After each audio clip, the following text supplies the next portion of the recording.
Hello दोस्तों, आप सभी कैसे हैं। उम्मीद करता हूँ आप सभी बहुत ही अच्छे होंगे।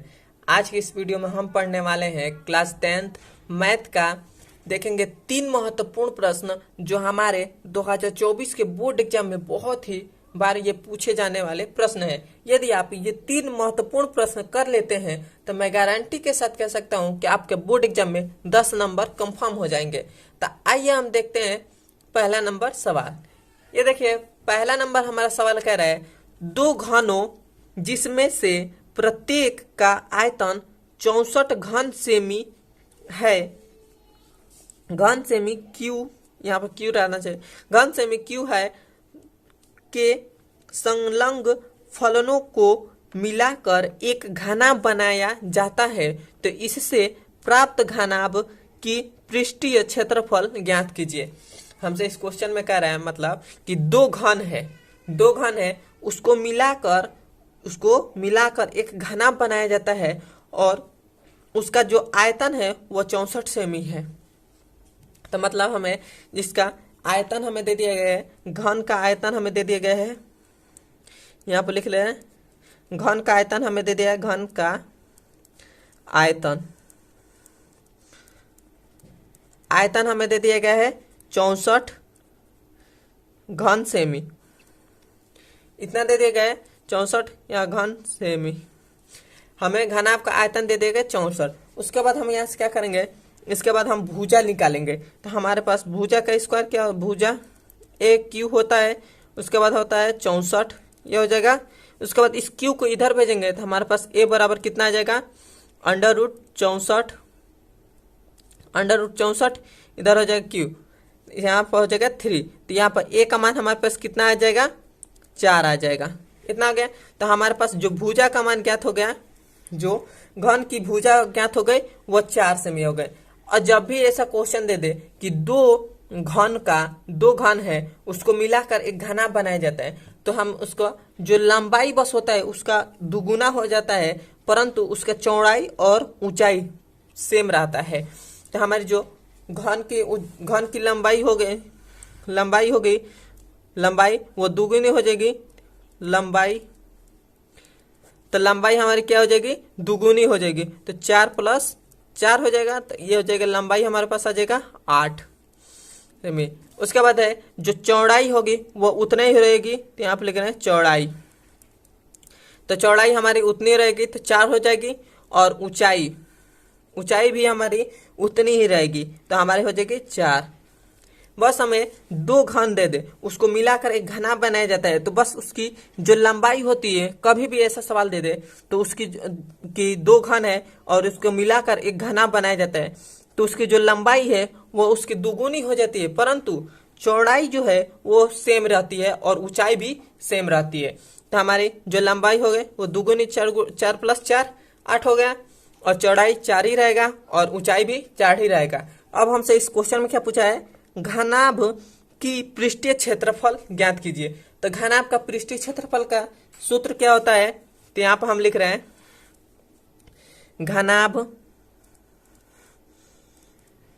घनाभ का पृष्ठीय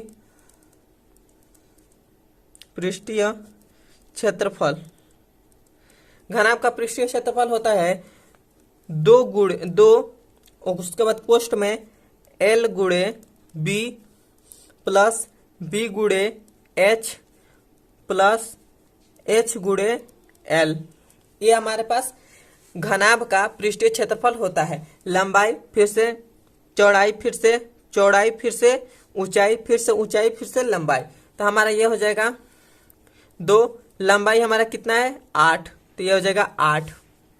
उसके बाद है चौड़ाई मतलब बेस, तो हमारे पास 4 के चौड़ाई बी का मान हमारे पास 4 है, प्लस में हो जाएगा फिर से चौड़ाई, बेस हमारा कितना है 4, फिर से ऊंचाई हमारा कितना है 4, हाइट 4 ही है, और प्लस में हो जाएगा, ये देखिए हाइट हमारा कितना है 4, तो ये हो जाएगा 4, और लंबाई कितना है 8, तो ये हो जाएगा 8।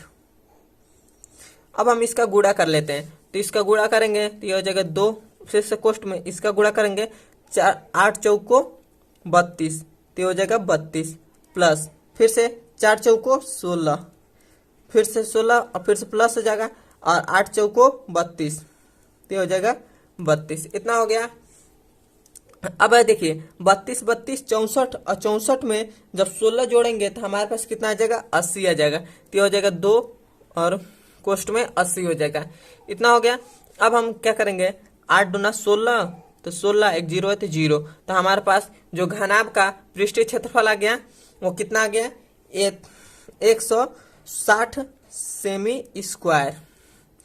तो हमारे पास घनाभ का पृष्ठीय क्षेत्रफल कितना आ गया, 160 सेमी स्क्वायर।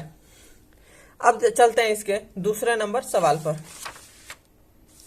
यहां पर देखिए दूसरा नंबर हमारा सवाल कह रहा है बिंदु 2,3 एवं -2,3 के बीच की दूरी होगी। हमसे इसमें दो बिंदु दे दिए गए, माना ये पहली बिंदु है और ये दूसरी बिंदु है, और इसकी बीच की दूरी हमसे पूछ रहा है, इसकी बीच की दूरी पूछ रहा है। तो मान लेते हैं ये पहली बिंदु है हमारी ए है, ये दूसरी बिंदु हमारी बी है। इसकी जो हमारे निर्देशांक दे दिया है, मतलब बिंदु हमारे दिया है, ए का बिंदु कितना दे दिया है, 2,3, और बी का हमें बिंदु कितना दे देगा, -2,3, इतना दे दिया है। तो हमारा जो ये होता है ये x1 होता है, ये हमारा y1 होता है, और ये हमारा होता है, ये होता है x2, और ये होता है y2। तो अब हमसे इसमें क्वेश्चन में क्या पूछ रहा है, दूरी पूछ रहा है। तो यहाँ पर हम दूरी का सूत्र लगा देंगे। दूरी का सूत्र हमारा होता है √x2 माइनस x1 इस पूरे का whole square plus y2 minus y1 पूरे का स्क्वायर, इतना हो जाएगा। उसके बाद हम क्या करेंगे, हमारे पास x2 का मान हमारे पास कितना है, -2, तो ये हो जाएगा -2, फिर से माइनस है y1 का मान कितना है, 2, तो ये हो जाएगा 2, इस पूरे का स्क्वायर हो जाएगा, हो गया। उसके बाद प्लस हो जाएगा। उसके बाद y2 का मान हमारे पास कितना है, 3, माइनस, उसके बाद है y1 का मान कितना है, 3, तो हो जाएगा 3 का स्क्वायर, इतना हो जाएगा। अब हम यहाँ से क्या करेंगे, इस सब को इसको जोड़ लेंगे, इसको भी जोड़ लेंगे, घटा देते हैं।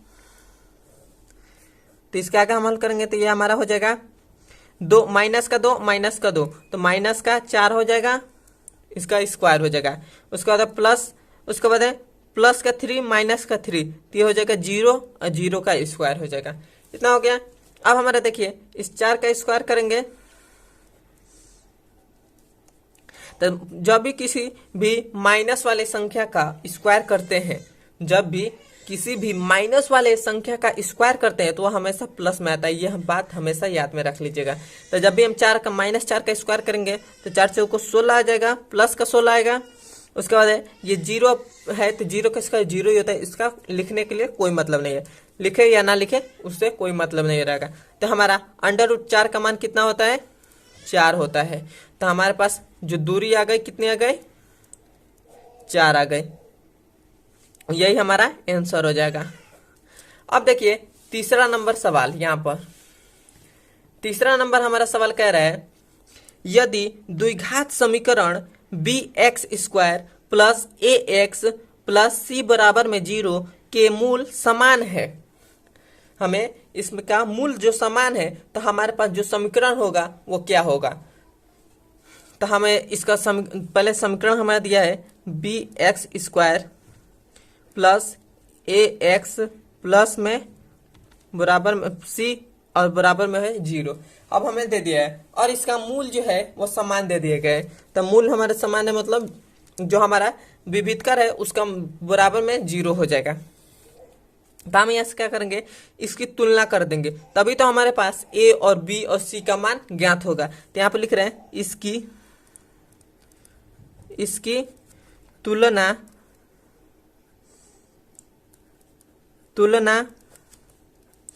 करने पर, इसकी तुलना करने पर, किससे तुलना करने पर, ax² plus bx plus c बराबर में 0। तो हमारे पास a का मान कितना है, b, तो a का मान हम a की जगह पर क्या है, b, तो b हो जाएगा। और उसके बाद है बी के जगह पर क्या है, तो बी के जगह पर ए है तो ए हो जाएगा, और सी का मान क्या है, तो सी है, सी के जगह पर सी है तो ये हो जाएगा सी। तब हमसे इसमें क्वेश्चन में कह रहा है मूल जो है समान है, तो मतलब जो विभेद कर मतलब डी बराबर हमारा है 0 है, तब विभेद कर क्या होता है बी स्क्वायर माइनस का 4ac और बराबर में हमारा 0 है तो 0 हो जाएगा। उसके बाद माइनस बी स्क्वायर मतलब ए का स्क्वायर हो जाएगा और माइनस 4 है तो 4 हो जाएगा, ए का मान हमारा कितना है तो बी और सी का मान हमारा कितना है तो सी हो जाएगा और बराबर में हो जाएगा 0। तो हमारे पास ए स्क्वायर माइनस का 4 बी सी बराबर में 0, यही हमारा आंसर हो जाएगा। वीडियो आपको अच्छा लगे तो वीडियो को लाइक सब्सक्राइब और कमेंट में बताएं कि वीडियो आपको कैसा लगा है। मिलते हैं अब हम इसके अगले नंबर वीडियो में।